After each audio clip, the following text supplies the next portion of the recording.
Subscribe खालाम लेमोननि लाइजाम YouTube चैनलखौ लोगोसे खाथियाव थानाय बेल एबा घन्टा बटनखौबो गोसोम खालामनानै हो। खुलुमबाय लोगोफोर, आंनि लेमोननि लाइजाम यूट्यूब चैनलाव नोंथांमोनखौ जोबोर दिनैनि भिडिअनि थांखिखौथ' नोंथांमोना थाम्बनेलाव नुखादों जानांगौ। जायफोर जोंनि फंबाय बिनानावमोना थांनाय 25 जुनाव फोसावजानाय हायार सेकेन्डारिनि रिजाल्ट फोसावनायाव पास जादों एबा देग्लायनि हायार सेकेन्डारिनि रिजाल्टआव जाफुंसार जादों, नोंसोरो देग्लाय फिजिकेल मार्कशीट मोननाय नङा। आसामनि सोलोंथाइ मन्थ्रि बिथांनि बुंनाय बायदिब्ला नोंथांमोना कलेजाव मार्कशीट मोननाय नङा, अर्थात अनलाइनावसो नोंथांमोना मार्कशीट दिहुननानै लानांगोन। कलेजाव फिजिकेल मार्कशीट सफैनाया एसे गोबाव जानो हागौ, नाथाय गासै खामानिया अनलाइनाव दिहुननाय मार्कशीटजोंनो जाजोबगोन। आरो बेयावहाय आं मोनसे खोथाखौ नोंसोरनो बुंनानै होखानो सानदों, जुदि नोंसोरो सानदोंब्ला आंना मार्कआ एसे बारा फैबावगौमोन, मार्क मोनबावगौमोन।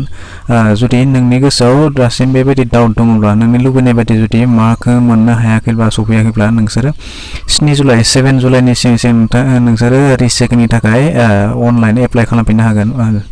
जायखिजाया मोनथाम साबजेक्टखौ नोंसोरो रेकलनि थाखाय एप्लाइ खालामफिननो हागोन।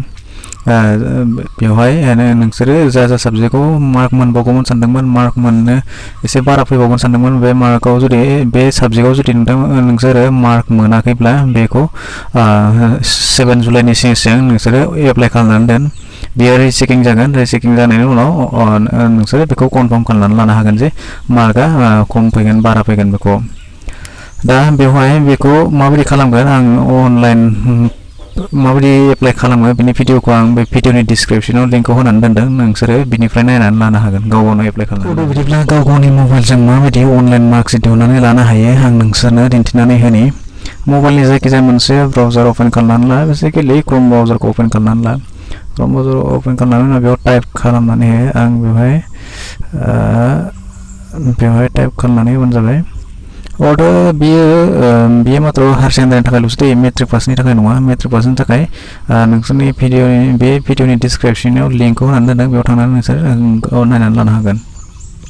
बिदिब्ला बेयाव टाइप खालामनानै हो ahsec.nic.in बेवहाय सार्च खालामनानै हो। सार्च खालामनानै नैबेबायदि काउन्सिलनि आसाम हायार सेकेन्डारि एडुकेसन काउन्सिलनि वेबसाइटआ अरिजिनेल वेबसाइट गेवनानै फैगोन। बेनिफ्राय गाहायाव फैदो, गाहायाव फैनानै नैबे डाउनलड मार्कशीट HS एग्जाम 2020 बे दङ, बेवहाय नोंसोरो क्लिक खालामनानै हो। क्लिक खालामनानै होनायनि उनाव बेवहाय नैबेबायदि पेज फैगोन। बेवहाय गावनि रल नाम्बारखौ एन्टार खालामनानै हो। एडमिटआव जिथु रल नाम्बार दङ, बे रल नाम्बारखौ बेवहाय एन्टार खालामनानै हो। आं साप'ज एन्टार खालामनानै होबाय।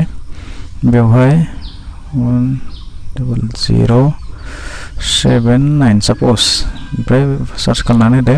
सार्च खालामनानै होनायनि उनाव नुगोन नैबेवहाय नैबेबायदि इन्टारफेस फैबाय। बेवहाय जायनि नाम दङ बे दिदोमसा ब्रह्म, आं मिथिया बे सोरनि, जायखिजाया बेवहाय एन्टारसो खालामनानै होदों। बेनिफ्राय गाहायाव मोननै अपसन दङ, डाउनलड रिजाल्ट आरो रिटार्न टु हम। बेवहाय डाउनलडआवहा क्लिक खालामनानै हो। डाउनलडआव क्लिक खालामनानै होनायनि उनाव नुगोन नैबेयाव डाउनलड जागासिनो दङ। डाउनलड जागासिनो, बेवहाय डाउनलड जाबाय। बेनिफ्राय थांदो डाइरेक्ट गावनि गेलारियाव थांदो, फाइल मेनेजाराव थांनानै डकुमेन्ट्सआव चेक खालाम। डकुमेन्ट्सआव चेक खालामनायनि उनाव नैबे फार्स्टआव थागोन, नैबेखौ नायदो। नैबेबायदि मोनसे, नैबेनो जाबाय मार्कशीट। बेवहाय नायदो Assam higher secondary education council Guwahati, बेवहाय गावबागाव मार्क्स होनाय थागोन। मार्क्सखौ नायनानै लादो। बेवहाय बेनो जाबाय अनलाइन मार्कशीट।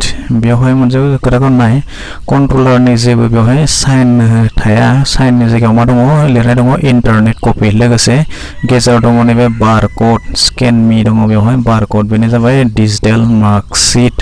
नोंसोरनि थाखाय बे जाबाय डिजिटेल मार्कशीट। बेवहाय जेबो कन्ट्रलारनि सिगनेचार गैया। लोगोसे गोजौआवबो बेयाव होनाय दङ मार्कशीट इन्टारनेट कपि।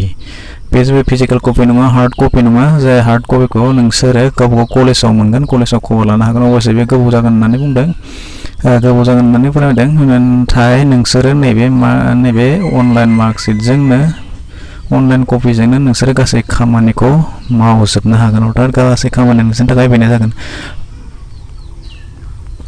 बेनिफ्राय मोनसे खोथाबाव, जितु नोंसोरनि लिंक सार्टिफिकेट काउन्सिल सार्टिफिकेट मोनगोन, बे काउन्सिल सार्टिफिकेटआ साननैसोनि उनाव गावबागाव कलेजाव सफैगोन, बेखौ कभार खालामनानै लाबानो जाबाय। बिदिब्ला दिनैनि भिडिअ बेखिनियानोसै। नोंथांमोना नोंसोर माबायदि मोनखो जुदि मोजां मोनब्ला मोनसे लाइक खालामदो लोगोसे गोदानै फैदोंब्ला चेनेलखौ साबस्क्राइब खालामदो लोगोसे गाव लोगोफोरनो भिडिअखौ शेयार खालामदो जाहाथे नोंनि लोगोआबो बेफोर खोथाखौ मिन्थिनानै लानो हायो गोख्रैनो।